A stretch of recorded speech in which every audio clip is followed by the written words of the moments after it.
Listen to my words, Lord. Consider my lament. Hear my cry for help, my King and my God, for to you I pray. In the morning, Lord, you hear my voice. In the morning, I lay my requests before you and wait expectantly. For you are not a God who is pleased with wickedness. With you, evil people are not welcome. The arrogant cannot stand in your presence. You hate all who do wrong. You destroy those who tell lies. The bloodthirsty and deceitful you, Lord, detest. But I, by your great love, can come into your house. In reverence I bow down toward your holy temple. Lead me, Lord, in your righteousness because of my enemies. Make your way straight before me. Not a word of their mouth can be trusted. Their heart is filled with malice. Their throat is an open grave. With their tongues they tell lies. Declare them guilty, O God. Let their intrigues be their downfall. Banish them for their many sins, for they have rebelled against you. But let all who take refuge in you be glad. Let them ever sing for joy. Spread your protection over them, that those who love your name may rejoice in you. Surely, Lord, you bless the righteous. You surround them with your favor as with a shield.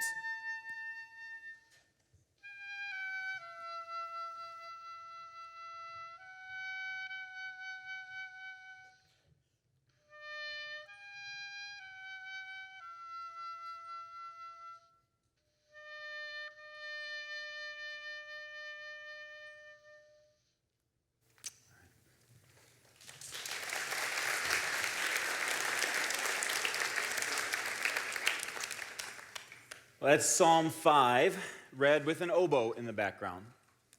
And the music of that oboe sounds a lot like the psalm is intended to be read. You know, songs are generally born out of the deep emotional experience of the writer or the composer. And this is true for songs that are the blues, that are love songs, and even for war marches. How many of you guys were awakened by war marches outside of your window last night? Yeah, I'm impressed that you guys made it to church in the morning. Way to go, guys. Even if it is the 10:45 service, I still commend you. Well, Psalm chapter 5 is not a war march. Psalm chapter 5, or Psalm number 5, is the psalmist singing the blues. It's emerged out of some kind of strife and oppression. You see, David, when he wrote this psalm, he was down in the dumps. He was depressed. And we don't know what caused his discouragement at this point. Maybe it was the time when he was running for his life from cave to cave with Saul coming after him. Maybe it was a time that he was about to face a whole Philistine army himself.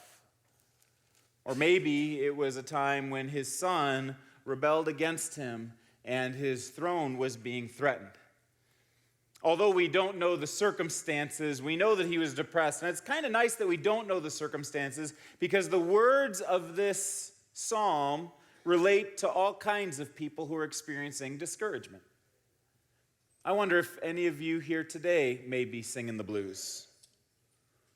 I mean, I know you try to whistle a happy tune in the midst of a failed marriage or a broken romance, but it just seems like the wrong song.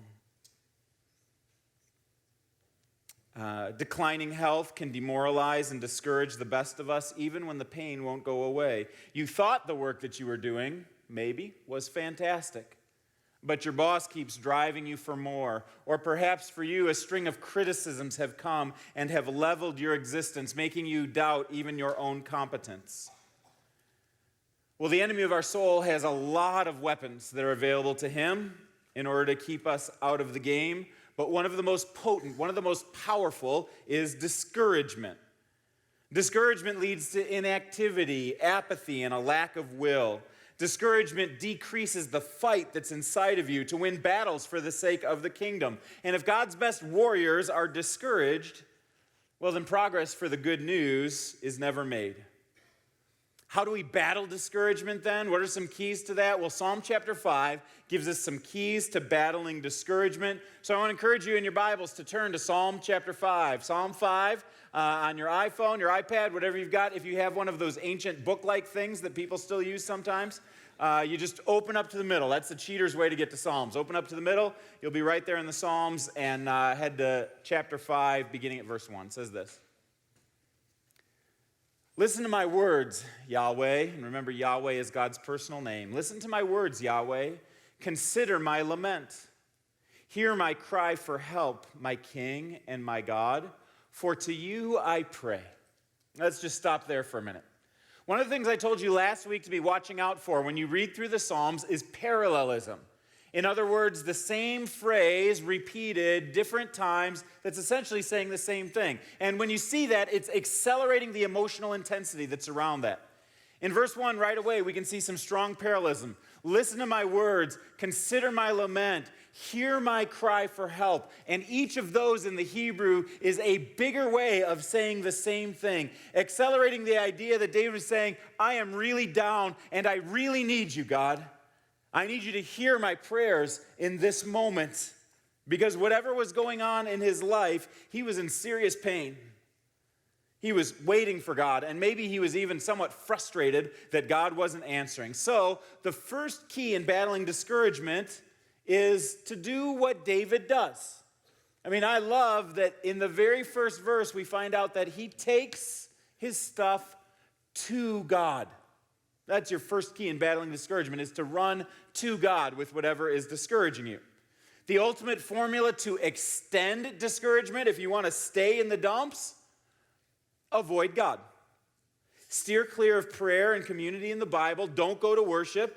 If you want to stay discouraged, avoid the Holy Spirit at all costs. Not only will you stay down in the dumps, but you'll increase your resentment towards God all at the same time.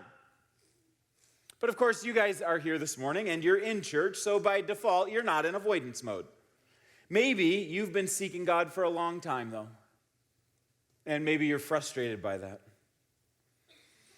Maybe your children are being influenced by some voices of evil. Maybe you've been waiting a long time for a loved one to come to faith in Christ. Maybe you've been waiting for Mr. Right for a long time. Maybe all you ever wanted was to be a mom, but you can't be. Maybe you're in the middle of an ugly divorce or an unfair lawsuit. And if that's the case, I'll bet that your heart resonates with Psalm 5. Here's what it says in verse 3. In the morning, Yahweh, you hear my voice. In the morning, I lay my requests before you and wait expectantly. Verse 3, once again, repeats a phrase 2 times. What's the phrase right here? Let's read it out loud. In the morning. In the morning, I come to you. General Colin Powell, I think, is one of the great Americans of our generation. And he has a number of axioms that he lives his life by. One of his axioms is, everything will look better in the morning. And he's right, isn't he? It's amazing how a good night's sleep brings a level head, perspective, and fresh ideas that will help you to tackle old problems. But the deal with Psalm 5 is that he's discouraged and it's already the morning. So you know things are really bad when everything is foggy first thing in the morning. Well, unless, of course, you're not a morning person, in which case everyday stuff is foggy first thing in the morning. But for David, things are tough. In fact, for some people, they can tell that they're sliding from discouragement into depression when the darkness is thick in the morning. And it's hard to even get up. Even if you've got kids, even if you've got a job, it's a struggle to peel the covers off of the bed. But notice that the psalmist doesn't just say he's in the morning. He says what he does in the morning. He lays his request before God, and he waits expectantly. So not only does he come to God, which is a good way to battle discouragement, secondly, he anticipates God to speak. He waits expectantly on God. He waits for God. Now, what I'd love for you to do is, if you're somebody right now who's in the midst of discouragement, sometimes I think that's one of the hardest times to be able to hear God's voice. But if that's the case for you, I want to give you a journaling exercise that will help you to be able to hear God's voice in the middle of discouragement. You may want to pull out your phones or your notebooks right now if you're somebody who takes notes and write these things down.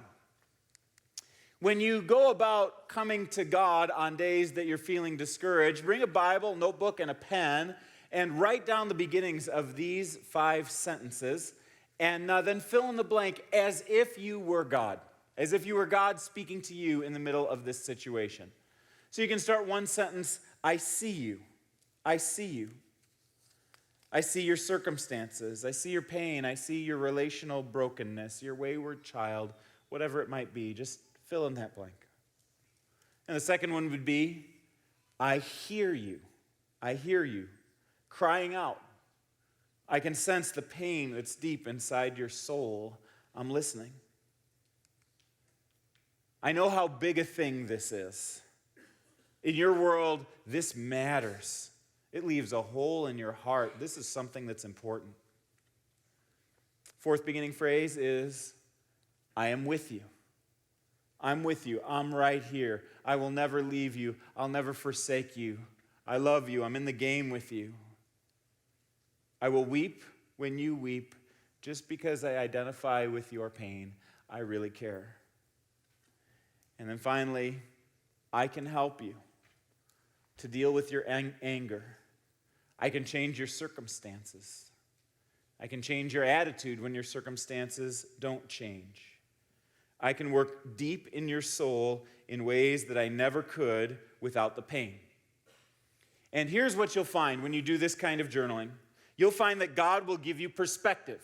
You'll begin to see just how big He is and how much bigger His plans are for the world than your plans, and that even though His ideas and His character is so big, that He still cares about your little world. And He brings you in on that. And you begin to think about things from God's perspective. This is what happens to the psalmist as well, where all of a sudden he starts thinking about God's character and how things look from God's perspective in verse 4. For you are not a God who is pleased with wickedness. Verse 4. With you, evil people are not welcome. The arrogant cannot stand in your presence. You hate all who do wrong. You destroy those who tell lies. The bloodthirsty and deceitful Yahweh you detest. Now, you can battle discouragement by reviewing God's attributes. This is very therapeutic. It's a helpful thing to do. In this case, one of the attributes that the psalmist refers to is that God opposes those who oppose Him and His ways. You sometimes see these people who oppose God up close and personal in your life, or sometimes you see how they're affecting the broader culture. But there's a knowledge that God opposes those who oppose Him. Now, I've noticed a couple of interesting things as I've been observing our culture, some trends in discouragement. I'm finding there's some sets of people that are telling the same story over and over. For example, people who watch a lot of Fox News are trending towards depression. Have you guys ever noticed that? I mean, when the opposite party is in power, the news paints things as a very dark picture, and we're seeing people coming into our counseling that's a key factor for them, or some other people. And if that's time for you, it might be time for less Fox News and more Psalms. I've noticed some other people who spend a lot of time on Facebook discouraged with their life as they compare their ordinary everyday reality with other people's highlight reels. Maybe if that's the case for you, it's time for less Facebook and more Philippians. But perhaps the thing that I see Christians most discouraged about this week is the Supreme Court decision, redefining marriage to include homosexuality. As we sit in the shadow of Independence Day, this is a sobering moment for us all. The court has disregarded thousands of years of definition of the most fundamental unit of society. It's gone outside of the Constitution to rewrite our rights through judicial legislation. And the cultural changes that will result from this will be broad and deep.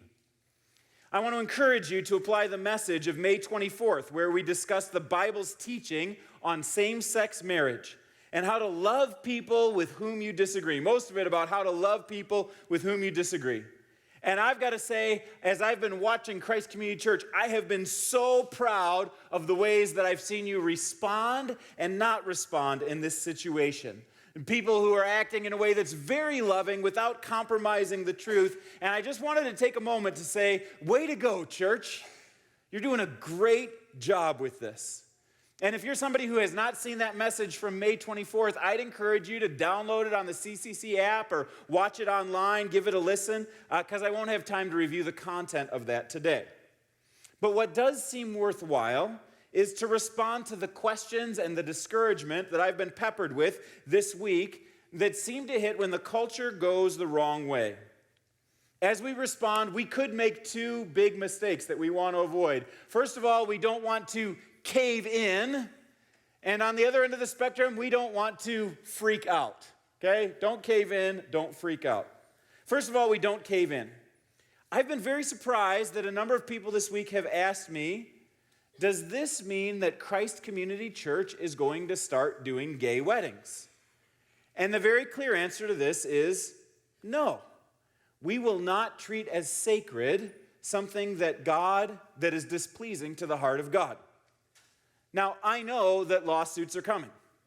If gay marriage is now a constitutional right, and if bakers can be forced to bake cakes for gay weddings or pay the consequences, and photographers can be forced to use their art to celebrate gay weddings or have their business shut down, well, the next step in the process is that somebody, somewhere, will sue a church for the constitutional right of gay marriage in that church.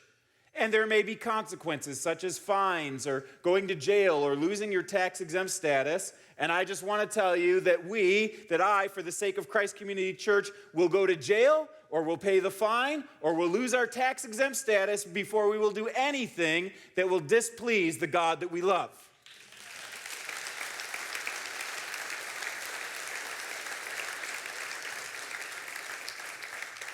You know, it's important to note that popular opinion does not determine morality. Neither do 5 out of 9 activist judges. God determines morality, and if we follow him, we must side with him, so don't cave in to cultural trends. On the other end of the spectrum, we don't freak out about these things. We don't freak out about them. We don't have to respond with outrage and fists held high. We respond to people in love. You know, we're not freaking out about this because this is not the first time something like this has happened. Although this is a significant step, it's just one in a long line of steps that have happened in our history. The arrival of same-sex marriage is just the next train stop on a journey that began with the proliferation of birth control in a broad way in the 50s and 60s.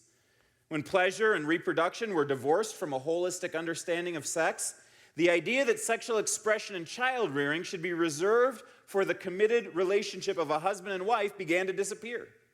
Add the abortion culture of the 1970s, the establishment of no-fault divorce, an increase in single moms and deadbeat dads, and the rise of reproductive technologies, and it's no wonder that people today don't think of marriage as a central institution for bringing new life into the world, but instead as an emotional and sexual union of two partners.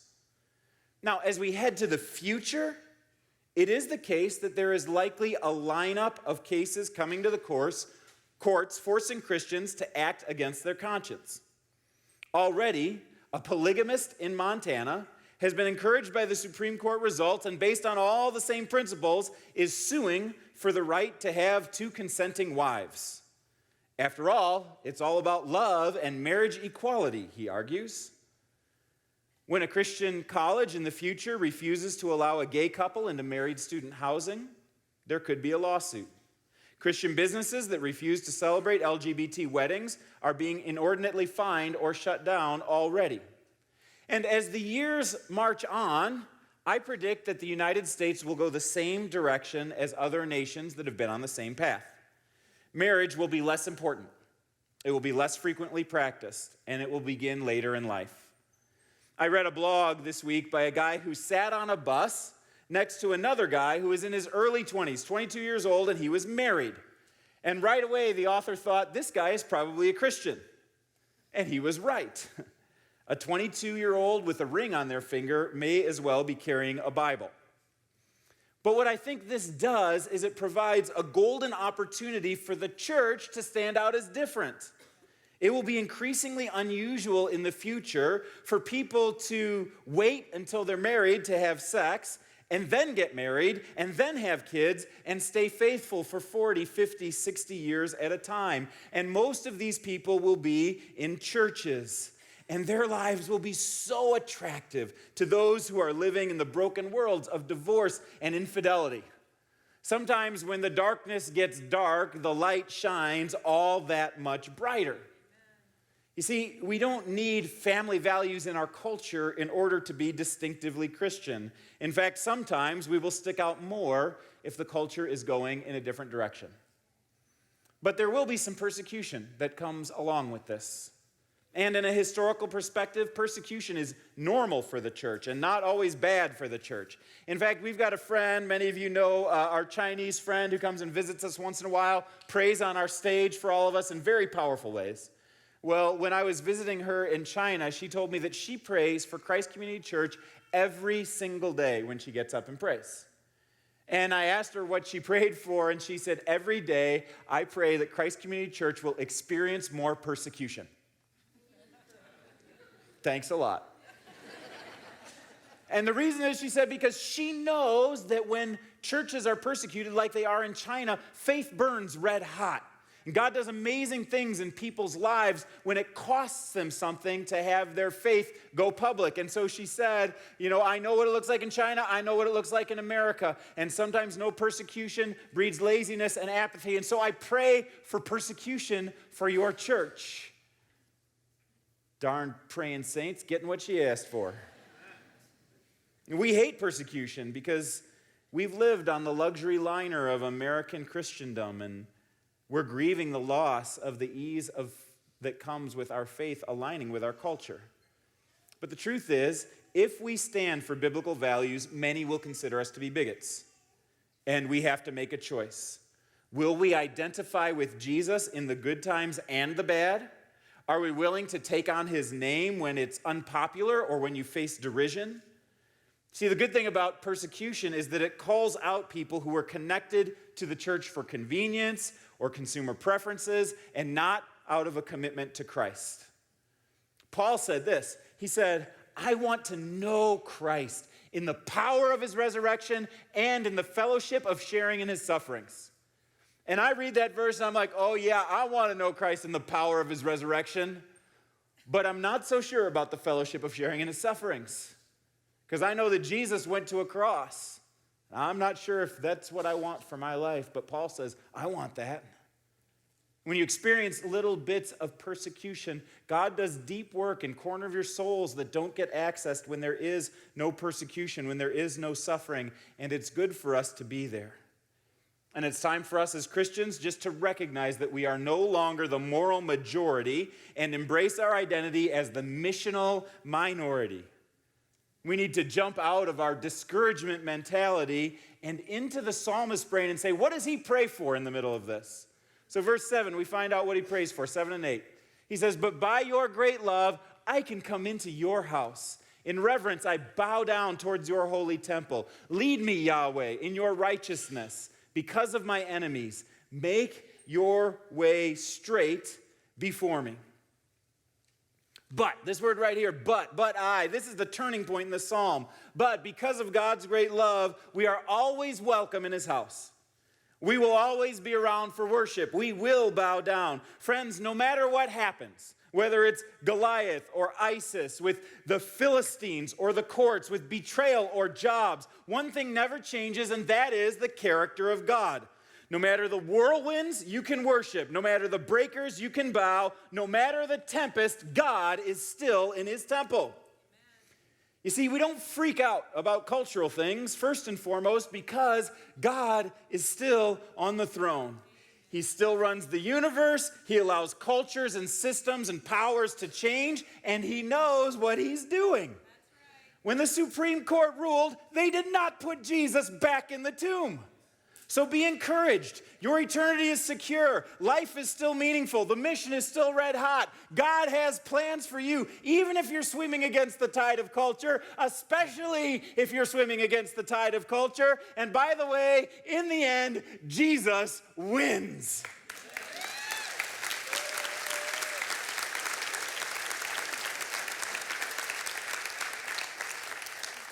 So when you're discouraged, oftentimes our idea is to passively pray for relief. Did you notice that David doesn't do that? He doesn't say, God, make my life easy, take the pain away. He says, this is his request, lead me, Yahweh, in your righteousness because of my enemies. Make your way straight before me. Lead me, Yahweh, in your righteousness. His request is that as the enemies get further and further from God, he would act more and more like God has told him to, that he'll be led in the paths of righteousness. There's an active mentality that's going on with the psalmist in this moment right here. He realizes that one of the ways to get lifted out of discouragement is to do exactly what God tells you to do. And I find that's just true in people's lives. When you engage in what God's called you to, whether that's helping lead someone far from God into a relationship with him, or serving in a particular ministry, or doing a Molly project and raising some finances for a hospital on the other side of the world, when you engage in those things, it's hard to stay discouraged. God lifts you up out of that discouragement as you walk in the paths of righteousness. Now, David still has a couple of words about his enemies before he moves on. He mentions his enemies in verse 8 and expands in verse 9. Not a word from their mouth can be trusted. Their heart is filled with malice. Their throat is an open grave. With their tongues they tell lies. Declare them guilty, O God. Let their intrigues be their downfall. Banish them for their many sins, for they have rebelled against you.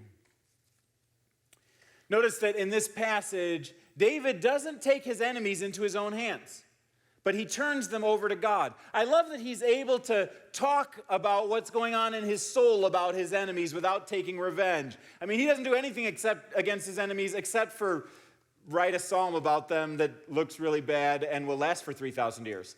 But besides that, there's no revenge that's in his heart. He's saying, God, I'm leaving these guys to you. You take your revenge on them, or let them fall by their own intrigues. Let them fall according to their own devices. So revenge is in his heart. He says, God, I trust you as the sovereign God of the universe who has all knowledge of all things. You'll know the right thing to do with these people. And then in contrast, he comes out of his discouragement with a final note of encouragement for the people who are the readers. But let all who take refuge in you be glad. Let them ever sing for joy. Spread your protection over them, that those who love your name may rejoice in you. Surely, Yahweh, you bless the righteous. You surround them with your favor as with a shield. See, he remembers that we are shielded by God, protected both in this world and for all eternity. He sings for joy, not because his circumstances are good, but because God is good. David is counting on God to be the protector and not on driving his own self-righteous agenda. And he knows that when he counts on God, God blesses this. So let me ask you today, whatever you're discouraged about, do you believe that God's really on the throne? Do you believe that he really works all things together for the good? Do you believe that he really blesses the righteous? Well, if so, then find your rest and encouragement in him and in his character, which never changes, even though circumstances change. I'd love to close our service today by praying over you and just inviting the power of God to wash over you. Not as I pray, as much as just reading some scriptures, reading the very words and truth of God into your lives. And I'd love for you to be in a posture of receiving these blessings before you leave this morning. So here's what I'm going to ask you to do. Wherever you are right now, to kind of put yourself in a posture of receiving truth from God. I think for most of you that's going to mean closing your eyes, and you can close your eyes right now if that's helpful for you. You may want to kind of lean back and just tilt your head up, approaching the face of God, or maybe you want to bow down before God. Maybe you want to put your hands out in front of you and just be ready to receive whatever God has for you in that open posture, whatever helps. And then I'm going to read some words from the Psalms and then from Jesus' own lips. And I want you to receive them as his truth and his power for you today. From the Psalms. Cast your cares on Yahweh, and He will sustain you. He will never let the righteous fall. Yahweh is my light and my salvation. Whom shall I fear? Yahweh is the strength of my life. Of whom shall I be afraid? But the salvation of the righteous is from the Lord. He's their strength in times of trouble. In the day when I cried out, you answered me and made me bold with strength in my soul. God is our refuge and strength, an ever-present help in trouble. Therefore, we will not fear. Though the earth give way and the mountains fall into the heart of the sea, though its waters roar and foam and the mountains quake with their surging. And then hear these words from Jesus himself. Blessed are you when people persecute you, insult you, and falsely say all kinds of evil against you because of me. Rejoice and be glad, for great is your reward in heaven. Peace I leave with you, my peace I give you. I don't give it to you as the world gives. So do not let your hearts be troubled, and do not be afraid. I've told you these things so that in me you may have peace. In this world, you will have trouble. But take heart. I have overcome the world.